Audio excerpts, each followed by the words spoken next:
বিসমিল্লাহি ওয়া আলা বারাকাতিল্লাহ বিসমিল্লাহি ওয়া আলা বারাকাতিল্লাহ।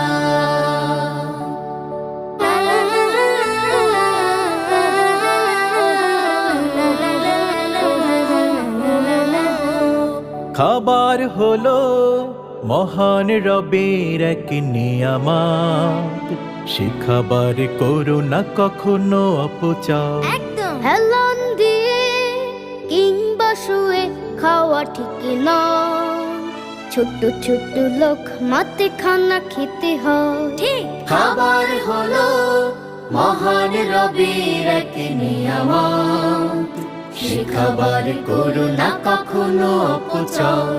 হেলান দিয়ে কিংবা শুয়ে খাওয়া ঠিক নয়,